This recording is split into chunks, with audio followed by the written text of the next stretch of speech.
कार्यक्रम अन्नदाता सुनने वाले सारे बहन भाइयों ने विनोद मोरवाल की राम राम। भाइयों, कार्यक्रम आज अन्नदाता है और अन्नदाता में हम बहुत चीज़ें लेकर आए हैं। और भाई आज का जो चर्चा का विषय रहेगा स्थानीय मोटे अनाज का फसल, एक फसल के रूप में महत्व के बारे में बात करेंगे। और भाई नई फसल नई उमंग के में हम आज जो लेकर आए भाई लोबिया की हरे चारे के लिए बिजाई की बात, और भाई राष्ट्रीय प्राकृतिक खेती मिशन की भी बात करेंगे ज़रूर।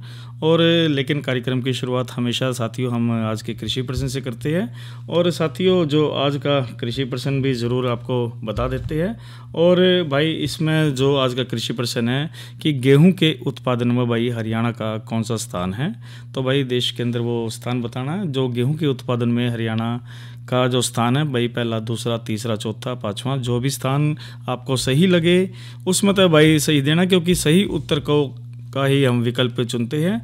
और भाई इसका जो सही उत्तर आपको हमारे को केवल एसएमएस के माध्यम से दे। और जो नंबर फ़ोन नंबर है मोबाइल नंबर 9466021336 यानी 94,660,21,336 पर आप केवल एसएमएस के माध्यम से इस प्रश्न का भाई सही उत्तर दीजिए। और 6:50 से पहले आप इसका उत्तर दीजिए। और जो विजेता होगा भाई उसका नाम भी बताओगे और भाई उसको बधाई भी देंगे।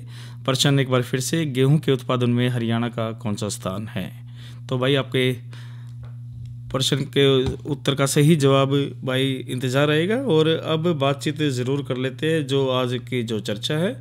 और भाई जो आज जो हम जो चर्चा ले रहे हैं स्थानीय मोटे अनाज का फसल के रूप में महत्व के बारे में, क्योंकि साथियों देखो जो मोटा अनाज है जिसने हम मिलेट्स भी बोल देते हैं, एक महत्वपूर्ण फसल से जो जलवायु परिवर्तन के प्रतिरोधी, पोषक तत्वों से भरपूर और खाद्य सुरक्षा में योगदान देने वाली भाई फसल से। और ये जो अनाज है भाई कम पानी और प्रतिकूल परिस्थितियों में भी उगाए जा सकते हैं, जिससे भाई वे सूखाग्रस्त क्षेत्रों और भविष्य की जो खाद्य चुनौतियों के लिए भाई उपयोगी होते हैं। और मोटे अनाज के महत्व की भी बात करें तो भाई देखो, एक तो जलवायु परिवर्तन के प्रतिरोधी, जब इसकी बात करते थे साथियों, जो मोटे अनाज सूखे, बाढ़ और अत्यधिक जो तापमान जैसी जो परिस्थितियों में से भी भाई जीवित रह सकते हैं, जिसमें वे जलवायु परिवर्तन के प्रभाव का सामना करने में सक्षम होते हैं। इसी तरह साथियों जो पोषक तत्वों से भरपूर की बात करें तो भाई देखो, जो मोटे अनाज में फाइबर भी, प्रोटीन, विटामिन और खनिजों से भरपूर होते हैं जो मानव के स्वास्थ्य के लिए भाई ज़रूरी होते हैं। और जब खाद्य सुरक्षा की बात करें तो भाई मोटे अनाज खाद्य सुरक्षा में महत्वपूर्ण भूमिका निभाते हैं, खासकर भाई उन क्षेत्रों में जड़ा भाई पारंपरिक फसलें उगाना मुश्किल होता है। और जब आर्थिक लाभ की भी बात करें तो भाई मोटे अनाज की जो खेती है वो किसानों के लिए एक लाभदायक विकल्प रहती है, खासकर भाई छोटे और जो सीमांत किसानों के लिए।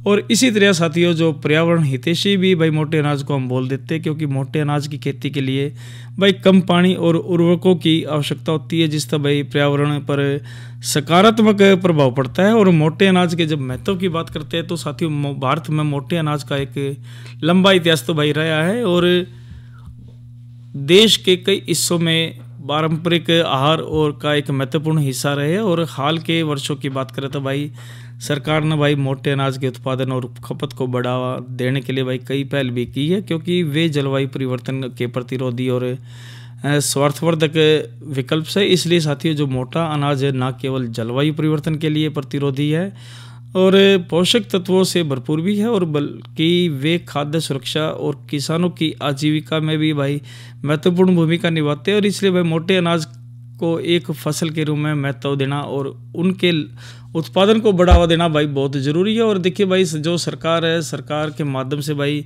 इसकी पहल भी हुई है। और मोटे अनाज की जब हम बात करते हैं मिलेट्स जिसको बोल देते हैं भाई, एक समय था भाई जब सारी की सारी चीज़ें हम इस्तेमाल करते थे मोटे अनाज में। और भाई देखिए जो ये जो मोटे अनाजों के पोषक गुणों और भोजन तथा खाद्य पदार्थों के रूप में भाई उनके उपयोग का भी आकलन करती है। और ये अनाज भाई फेनोलिक एसिड, टैनिक एबोसाइनिन, फाइटोस्ट्रॉल और एनब्रामाइड्स और पॉलीकोसिसेलोनिल सहित ये भाई इसमें भरे रहते हैं। और इसके भाई विटामिन भी, ये सारी चीज़ें इसके अंदर रहती है। और इस प्रकार से भाई जो मल्टीग्रेन जो होता है साथियों, जो हम अनाज खाते हैं उस तरह भाई शरीर तो मजबूत रहता है, बल्कि एक जो इसके अंदर जो एक अपनी सारी की सारी जो मजबूती हर एक चीज़ में इसमें बढ़िया रहती है और स्वास्थ्य भी बढ़िया रहते हैं भाई, बीमारी लो धोरा नहीं लगती। इसलिए साथियों हमने जो मोटा अनाज ज़रूर खाना चाहिए। और एक समय था साथियों जब मोटा अनाज इस्तेमाल ज़्यादा करते थे, लेकिन आज जिस तरह भाग दौड़ की ज़िंदगी है तो एक बार फिर से साथियों शरीर की मजबूती के लिए मोटे अनाज का बहुत ज़रूरी है। क्योंकि साथियों जब हम बात करते हैं, चावल की बात कर लेते हैं, गेहूँ की है, मक्का, जवार, बाजरा, रागी, फॉक्सटेल, बाजरा, जो इसी तरह साथियों जो ये मोटे अनाज की जो हम बात करते हैं तो साथियों कहीं ना कहीं देखिए इनका लाभ ज़रूर है और इसको हमें स्वयं तो लेना चाहिए, साथ के साथ बच्चों को भी एक हैबिट्स के रूप में हमने डालना चाहिए। और आजकल तो साथियों जो मोटे अनाज की बात करती है तो अलग अलग तरीके से हम उसको व्यंजन बना कर भाई इसमें इस्तेमाल करते हैं। तो साथियों बात करी थी हमने मोटे अनाज की, क्योंकि चर्चा बहुत बढ़िया थी स्थानीय मोटे अनाज का एक फसल के रूप में महत्व। क्योंकि देखो महत्व यही है कि भाई स्वस्थ शरीर रहेगा तो साथियों बीमारी लो दौरा नहीं लगती और स्वास्थ्य ही भाई नु क्या करे भाई, हेल्थ इज़ वेल्थ, तो स्वास्थ्य ही धन है। तो हमेशा स्वास्थ्य के प्रति सचेत रहना चाहिए। शरीर ठीक रहेगा तो साथियों सारे के सारे काम बढ़िया तरीके से होते हैं। तो साथियों ये तो बात करी हमने मोटे अनाज की, और बात ज़रूर हम कर लेते साथियों आने वाले कार्यक्रमों की भी और मौसम की जानकारी भी। साथियों मौसम की पहले जानकारी ले लेते हैं। और आज का जो अधिकतम तापमान की जब हम बात करें तो भाई अधिकतम 31 और न्यूनतम है भाई 26 डिग्री सेल्सियस से रहा। और इसी तरह भाई आने वाले 24 घंटे की बात करें तो भाई अधिकतम 32 और भाई न्यूनतम 27 डिग्री सेल्सियस रहने की संभावना है। और जड़े तक भाई मौसम की भाई बारिश भी जरूर होगी और भाई तेज़ बारिश के साथ पूरे आसार है। और इसलिए भाई ये जो हफ्ता है आने वाला भाई इसमें लगातार बारिश की पूरी संभावनाएं हैं। तो अपना प्रबंध आप ज़रूर कीजिए, क्योंकि देखिए वर्षा के कारण ये जो मौसम है जिस तरह गर्मी का साथियों जो अब थोड़ा सा अब ठंडक सी रही है, क्योंकि ना तो तपती गर्मी में भाई कति दिक्कत रही थी। लेकिन ये आषाढ़ का जिस तरह महीना है तो साथियों जो बारिश का जो मानसून 2 दिन पहले ज़रूर आ गया है और कहीं ना कहीं ये राहत ज़रूर ला रहा है गर्मी से भी और अपने यहाँ की धरती के लिए भी, क्योंकि साथियों पानी का चोवा भी कति लगातार घटता जा रहा है। तो उसके लिए भाई साथियों हमने भी ज़रूर ध्यान रखना चाहिए और पानी का सही इस्तेमाल हमने करना चाहिए। बात हमने करी थी भाई स्थानीय मोटे अनाज का एक फसल के महत्व के रूप में। लेकिन साथियों अब कुछ संदेश और संदेश के बाद एक बढ़िया सी रागड़ी सुन लेते हैं कार्यक्रम अन्नदाता में। एक जमाने से कहानी है सुना रही आकाशवाणी, फिर आया एंटरटेनमेंट का रेवोल्यूशन, जब कोने कोने पहुंचा दूरदर्शन। कहानी नहीं बदली, स्टाइल गया है बदल। जो कहानियां हम सुनते आए देखते आए, अब वही वैसी ही कहानी सुनाएगा digital. Download waves OTT app now and watch for free.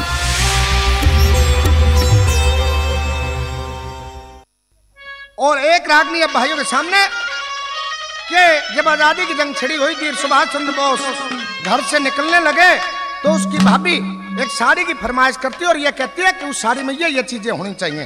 और कैसा क्या बता भला। बोस इस साड़ी ला दे हो जिसकी चमक निराली, बोस इस साड़ी ला दे हो जिसकी चमक निराली, बोस इस साड़ी ला दे हो जिसकी चमक निराली, बोस इस साड़ी ला दे हो जिसकी चमक निराली।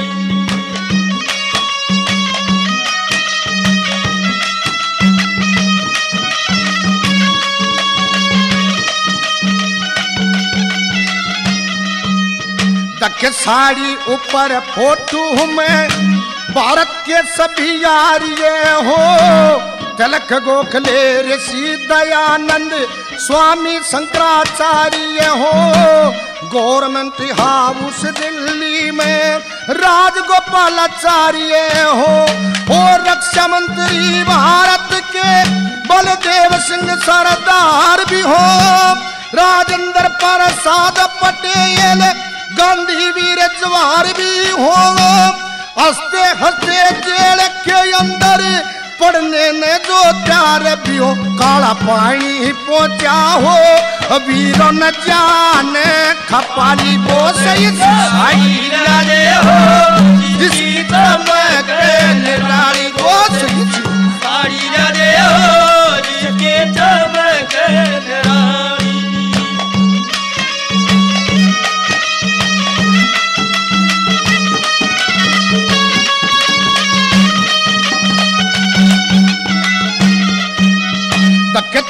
चंद्रशेखर आजाद का फोटो ऋषि बिहारी बोस भी हो, लाला लाजपत राय लाहौर में पिटता हुआ निर्दोष भी हो, राजगुरु सुखदेव बिस्मिल मरते हुए में जोश भी हो, ओ जलियांवाले बाग का जलसा डायर फायर करता हो, उसका बदला लेने लंदन में शेर भी फिरता हो, उधम सिंह की गोली से लंदन में डायर मरता हो, डायर मारा अब मरा ना बार गया खाली वो सही साड़ी लाया हो, जिसकी चमक निराली वो सही साड़ी लाते हो, जिसकी चमक निराली।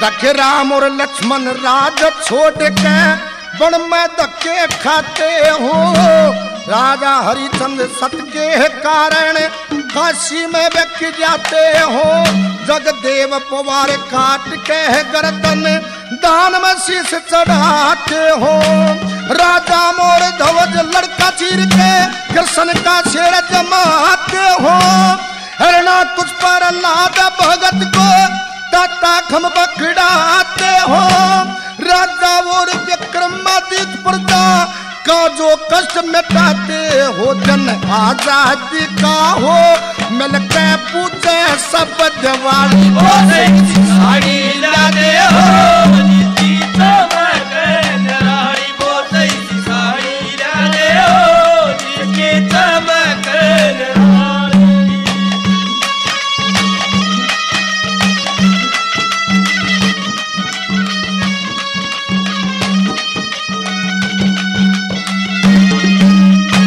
रामायण महाभारत और गीता धार्मिक इतिहास भी हो, आजादी आदि दिखे और गुलामी का नाश भी हो, लाल किले पे तिरंगा झंडा सामने खड़ा सुभाष भी हो, कहे जाट मेरे संग नो कहे गुरु लक्ष्मी चंद्र मंगी में हो, किसानों का सच्चा सेवक सर छोटू राम भी संग में होगा, भारत माँ का बच्चा बच्चा आजादी की दंग में, भारत के नक्शे में दिखे आली और पाली बोसे छाई जाने हो, जिसके चमक निराली बोसे छाई जाने हो, जिसकी चमक निराली।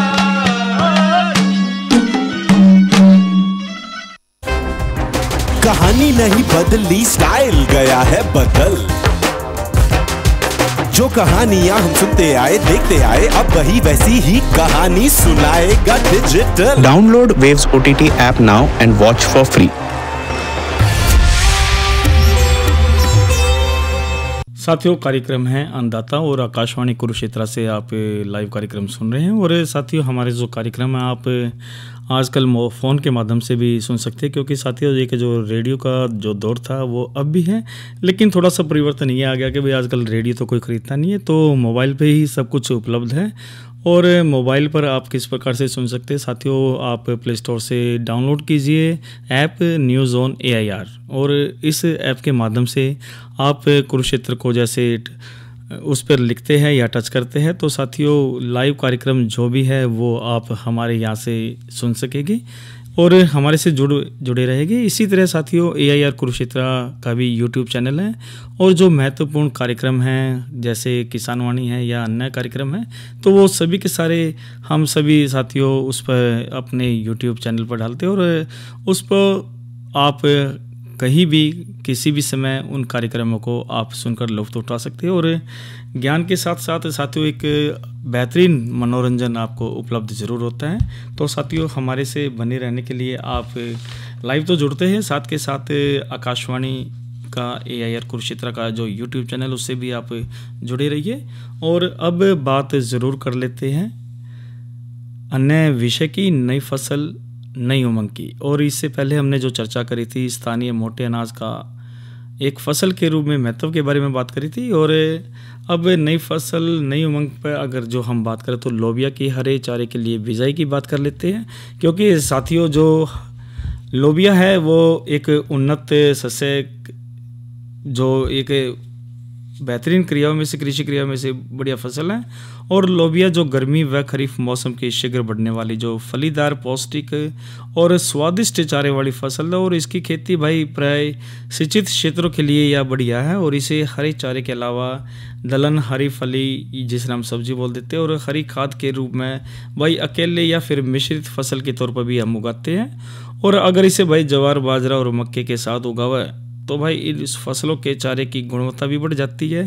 और गर्मियों में इसे भाई दुधारू पशुओं की दूध देने की जो क्षमता है वो बढ़ाने के लिए भाई ये अवश्य खिलाना चाहिए। और इसके चारे में भाई औसतन 10 से 15% जो प्रोटीन और सूखे दानों में लगभग 20 से 25% प्रोटीन इसमें होता है। और लोबिया से हरे चारे की अधिक पैदावार लेने के लिए अगर जो कुछ महत्वपूर्ण बात करें तो साथियों ज़्यादा लाभ रहेगा। जिस तरह भाई अच्छी किस्म के चुनाव की बात करें तो भाई CS 88 भैया भी बढ़िया एक किस्म से। और लोबिया की जो सीधी बढ़ने वाली जो किस्म से, जिसके पत्ते गहरे हरे के तथा चौड़े होते हैं। और इसके बीज का जो रंग की बात करें तो हल्का गुलाबी भूरा या फिर भाई हल्का भूरा होता है। और किस्म के विभिन्न रोगों के कीटों से मुक्त है। और विशेषकर भाई पीले जो मोजेक विषाणु रोग के लिए भाई तो बढ़िया है। और इस किस्म की बिजाई सिंचित और कम सिंचाई वाले क्षेत्रों में गर्मी तथा खरीफ के मौसम में की जा सकती है। और इसका जो हरा चारा लगभग भाई 55 से 60 दिनों में भाई कटाई तैयार हो जावा है। और इसके हरे चारे की जो पैदावार लगभग भाई 140 से 150 क्विंटल प्रति एकड़ से। और यह फसल अगर जो भाई फसल बीज के लिए लेनी हो तो भाई लोबिया की बिजाई का सही टाइम भाई मध्य जुलाई से अगस्त तक का जो प्रथम सप्ताह उस तक रहता है। और बात कर लेते हैं ज़रूर अन्य किस्मों की, जिस तरह बुंदेल लोबिया 1 UPC 5286, UPC 5287, इस तरीके की भाई ये बढ़िया जो अन्य किस्में हैं। और मिट्टी व खेती की तैयारी की जब हम बात करते हैं तो साथियों लोबिया की काश्त के लिए भाई जो दोमट मिट्टी सबसे बढ़िया रहती है। और लेकिन भाई रेतीली दोमट मिट्टी में भी इसे आसानी से उगा सकते हैं। और ज़मीन समतल और अच्छे जल निकास वाली होनी चाहिए। और इसी तरह भाई बिजाई के टाइम की बात करें तो भाई बुआई मध्य मार्च से लेकर जुलाई अंत तक इसमें हम कर सकते हैं। और गर्मियों में सबसे अच्छा टाइम जो भाई मध्य मार्च से लेकर भाई मई का पहला सप्ताह है, जिस तरह इसका हरा चारा चारे की कमी वाले जो टाइम पर उपलब्ध होता है। और खरीफ में इसकी जो बिजाई भाई मध्य जून से जुलाई अंत तक हम कर सकते हैं। और अगर मानसून भाई देरी से आता है तो सिंचित इलाकों में पानी लगाकर इसकी भाई बिजाई हम इसमें कर सकते हैं। और भाई बीज के टाइम की बात कर ली बिजाई की। और अब बीज की मात्रा व बिजाई के ढंग की बात करें तो भाई देखो पौधे की जो उचित संख्या व बढ़वार के लिए भाई इसमें भाई 16 से 20 किलोग्राम जो बीज प्रति एकड़ इसमें ठीक रहता है। और पंक्ति तो पंक्ति की फासले की जो बात करें तो भाई 30 सेंटीमीटर रखकर भाई और या फिर भाई ड्रिल द्वारा इसमें बिजाई करें। लेकिन भाई जब मिश्रित फसल बोई जाए तो भाई लोबिया के बीज की 1/3 मात्रा प्रयोग करें। और बिजाई के टाइम भूमि में भाई नमी भी रहनी चाहिए। लोबिया के लिए सिफारिश किए गए भाई जो राइजोबियम जो कल्चर से बीज का उपचार करके भाई बिजाई करें। और उर्वरक की बात करें तो भाई दलहनी फसल के कारण भाई लोबिया में भाई नाइट्रोजन की अधिक आवश्यकता नहीं होती। और फिर भी शुरू की अच्छी बढ़वार के लिए 10 किलोग्राम नाइट्रोजन प्रति एकड़ बिजाई के टाइम डालें। और बिजाई से पहले सिंचित इलाकों में भी भाई 25 किलोग्राम फास्फोरस और बारानी क्षेत्रों में 12 किलोग्राम फास्फोरस पोरा या फिर ड्रिल डालें। और मिश्रित खेती में उर्वरक फसल की सिफारिश के अनुपात में भी डालें। और निराई गुड़ाई की जब हम बात करते हैं तो साथियों इसमें गर्मी में बोई गई फसल में एक निराई गुड़ाई तो भाई पहली सिंचाई देने के बाद और भाई बतराने पर करें। और मानसून की वर्षा पर भाई बोई गई फसल में एक भाई गुड़ाई बिजाई के लगभग 25 दिन बाद इसमें हमने करनी चाहिए। तो भाई ये तो भाई निराई गुड़ाई की बात करें, सिंचाई और जल निकासी की बात करें तो साथियों इसमें मार्च अप्रैल में बोई गई फसल में पहली की सिंचाई के जो 20 से 25 दिन के बाद और मई में बोई गई फसल के इसमें पहली सिंचाई के लिए भाई 15 से 20 दिन बाद करें। और आगे की सिंचाई भाई 15 से 20 दिन के अंतराल पर करें। और इस तरह भाई कुल मिलाकर 3 से 4 सिंचाई और ज़रूरी होती है, और बरसात के मौसम में बीजी गई फसल पर आमतौर सिंचाई की जरूरत नहीं होती, और जल निकास का उचित प्रबंध इसमें भाई बहुत ज़रूरी है। तो साथियों ये तो महत्वपूर्ण हमने बात करी, क्योंकि साथियों अगर जो इस प्रकार से हम थोड़ा सा ध्यान रखें तो इसमें लाभ है। और कीड़ों से बचाव की अगर जो हम बात करें तो साथियों देखिए इसके अंदर सूखे मौसम में लोबिया पर हरा तेल आक्रमण करता है, और भाई इसकी रोकथाम था भाई 200 मिलीलीटर मेलाथियन 50 cc को 200 लीटर पानी में मिलाकर प्रति एकड़ छिड़काव करो। लेकिन ये विशेष ध्यान रखा कि भाई छिड़काव के 7-10 दिन के बाद तक इस फसल का भाई हरा चारा पशुओं को न खिलाएं। और साथियों हम बार बार कहते हैं भाई कोई भी जब आप दवाई छिड़कते तो साथियों उसमें समय रखना चाहिए, साथ के साथ तोड़कर हमने इस्तेमाल नहीं करनी चाहिए। और कटाई की जब बात करें तो लोबिया से 2 कटाई हम ले सके हैं। पहली कटाई तो भाई बिजाई के 55 दिन के बाद, और दूसरी कटाई की बात करें तो भाई फसल में फूल आने पर। और लोबिया को हरे चारे के लिए भाई कटाई 50% फूल आने से लेकर 50% फलियां बनने तक पूरी कर लेनी चाहिए। और ना तो भाई इसके अलावा भाई इसके बाद इसका जो तना सख्त वह मोटा हो जाता है, और चारे की पौष्टिकता वह स्वादिष्टता दोनों ही प्रभावित करती है। और इसके हरे चारे की अकेले खिलाने की बजाय भाई सूखी तूड़ी या फिर जवार बाजरा मक्के के हरे चारे या फिर इनकी भाई कड़वी के साथ मिला के इसमें खिलाना चाहिए। तो साथियों ये तो बात करी हमने भाई हरे चारे के लिए लोबिया की उन्नत काश्त की। और साथियों इससे पहले हमने जो चर्चा करी थी बस्तानी मोटे अनाज का एक फसल के रूप में महत्व, और भाई महत्वपूर्ण जानकारी भी ज़रूर आपको दे देते भाई राष्ट्रीय प्राकृतिक खेती भाई हमने बात करें तो इस मिशन को हमने आगे बढ़ाना चाहिए। और इसी तरह साथियों जो आज का जो कृषि प्रश्न है शुरुआत में हमने साथियों पूछा था भाई गेहूं के उत्पादन में हरियाणा में भाई कौन सा स्थान से है, और इसकी बात करते हैं तो साथियों इसका जो सही जवाब सबसे पहले साथियों आज आया है ढाणीपाल गांव है, और हासी से आया है ये आशीष अटकान और परिवार के सभी सदस्यों का। और इसी तरह साथियों एक और जो सही जवाब है साथियों ये यमुनानगर से ज़रूर आया, और रणधीर सिंह बांगड़ और मेजो देवी और परिवार के सभी सदस्य।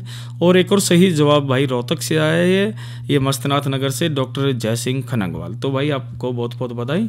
और इसका सही उत्तर भाई चौथा स्थान है गेहूं के उत्पादन में हरियाणा में, और इन्होंने सही जवाब दिया, आपको बहुत बहुत बधाई। और एक उम्मीद करते साथियों आप भी कृषि प्रश्न में भाग लेकर भाई ज्ञान को आगे बढ़ाएं। और अब सुन लेते हैं ये रागनी। ठाडू धमकावण का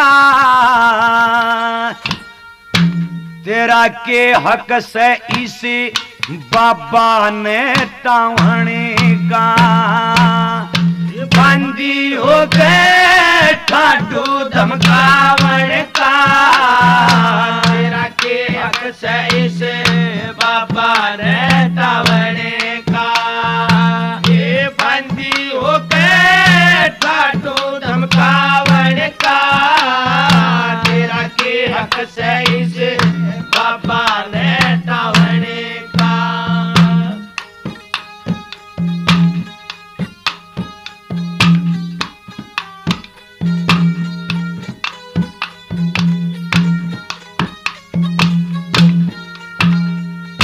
देख के स्वाद बात भरी मीठी रस की हो से मत गर्व करे जिंदगी दिन 10 की हो से फिर हंसी और मस्करी आपस की हो से या हवा रोकनी बता किसके बस की हो से धूमे का सभा हवा के साथ जावण का के हक से इसे बाबा ने टावणे का ये बंदी हो के ठाडू धमकावण का तेरा के हक से इसे बाबा ने टावणे का।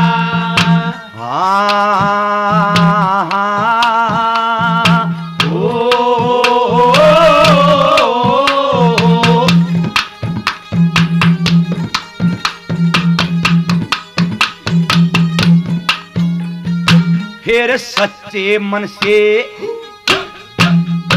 ओए सच्चे मन से इस सुने न शेरासू तन गाल बकी में हीना बन खेरासू धरती ने उठा अंबर ने गिरासू बता बदमाशी का मैं के मुद्दा ले रासू लिए मेट अमाया मेरे तो मदलावण का के अक्सर इसे बाबा ने तावणे का ये बंदी हो गए ठाटू धमकावण का तेरा के अक्सर इसे बाबा ने तावणे का।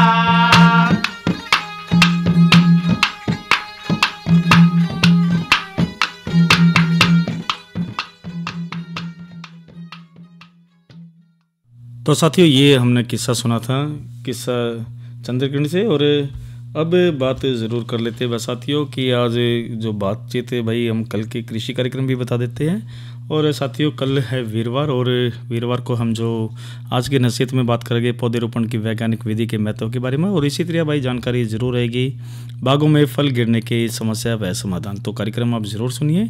और इसी तरह साथियों आज हमने एक जो महत्वपूर्ण चर्चा की, एक उम्मीद करते कि सभी साथी जो प्रगतिशील किसान बहन भाई हैं उनके साथ भाई इन विषयों को ज़रूर साझा करेंगे।